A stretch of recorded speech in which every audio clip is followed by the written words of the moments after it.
To ga munan tare da Alhaji Bello Bodeje shugaban kungiyar Meti Allah Kautal Hore a nan wajen taron kungiyar Fudeko, kuma watakila wasu daga cikinmu sai yau ne suka fara ganin shi Lamido Fulbe tun bayan da aka samu wannan kaddara.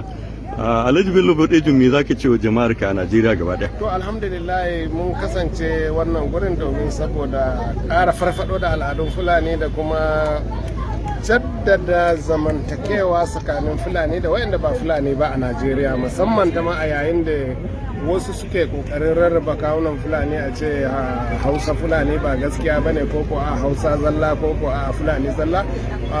Shisa da na samu gayyata a irin wannan gurin da nake ce bari amfani da wannan daman in zo in sadu da haɗu da yan uwa Fulani makiyaya, kuma mu tattauna kuma a babba juna shawarwari, musamman ta ma a yanzu gashi kaka tana kokarin kunno kai a yayin da manoma da makiyaya a daji sukan dan samun sa'in sa lokaci zuwa lokaci, musamman ta ma yayin da ake kokari a yi girbi.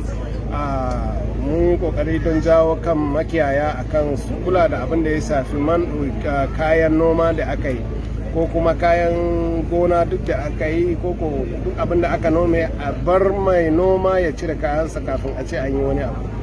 Alhaji Bello Bodeje, na ji kai kira ga Fulani da su kauce wa ko musamman ma matasa ɗabi'antuwa da miyagun yanayi da za a rika ɗaukar su mutane ne wanda ba sa bin doka da oda. Ai in aka ce maka ba Fulatani ai ya fi ƙarfi ya ce maka a ce wai ga ba Fulatani ɓarawo, ƙarya ne. Ba Fulatani babu ɓarawo, sai dai kawai ana ƙoƙarin Fulani suna ƙoƙarin aron al'adun da ba nasu ba. Aron al'adu wanda ba namu ba suna yana ɗaya daga cikin ainihi ba Fulatani ya je ya rika sa kaya wanda ba irin kayan da ya dace ba daidai da musulunci ba.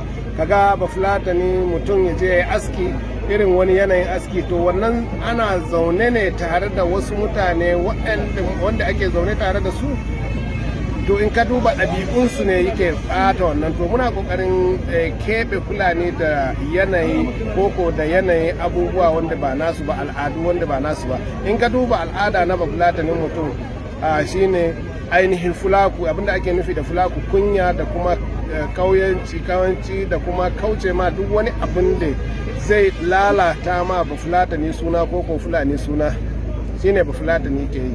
Wannan na lura akwai matasa, isa nake nuna musu da cewa ɗabi'u fa wanda namu ɗabi'un shine ba Fulatani baya ƙarya, baya sata, baya abubuwa duk wanda ba su dace daidai da mutunci. A ƙarshe Dr. Bello Bodeje, na ga ana ta zuwa ana ta taya kan murna, yanzu da wace niyya ka fito, me za a ga kayi sabo bayan kaddara da ta same ka? Kaddara dama duk wani musulmi ai ya yarda da cewa kaddara mai kyau da mara kyau. Kuma ni a al'amura na da kuwa kowa yanda ya sani yanda nake tafiyar da al'amura na Fulani ko al'amura na son tafiya da jama'a, babu wanda ya isa ya tsaye da ni ga wannan, don Allah ya riga ya dora ni a kai. Babu wani mutum wanda zai iya tsorata ni ko ya mun wani katsalandan a irin wannan. Ni ba Fulatani ne cikakke. Bayan ba Fulatani cikakke, na tabbatar da cewa Fulani makiyaya suna tare da ni. Ko ba ka san Allah ka san Fulani suna yi na kuma ina yin su a duk faɗin Najeriya da kuma sauran ƙasashen duniya. Lamido Fulbe kake Najeriya. Tambaya ɗin sai ka dora da Allah, tambaya ɗaya. Ranka da ina batun manufan nan taka ta haɗa kan al'ummar Fulani domin taimakawa gwamnati wajen samar da ingantaccen zaman lafiya da kare rayuka da dukiyoyin al'umma, wanda ka bayyana a lokacin gabatar da wannan kungiya taka kafin wannan ibtila'i ya faru.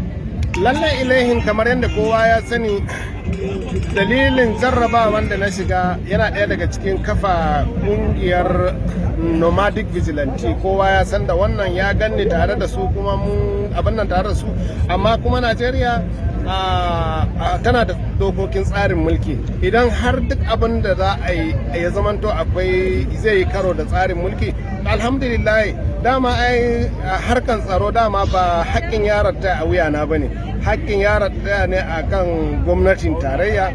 Amma in aka ce da cewa zo an aka ce maka da cewa gashi an bullo da wata hanya domin wannan hanyar a taimaka ma gwamnati, in gwamnati ta ce ba ta so babu abin da za ka iya yi.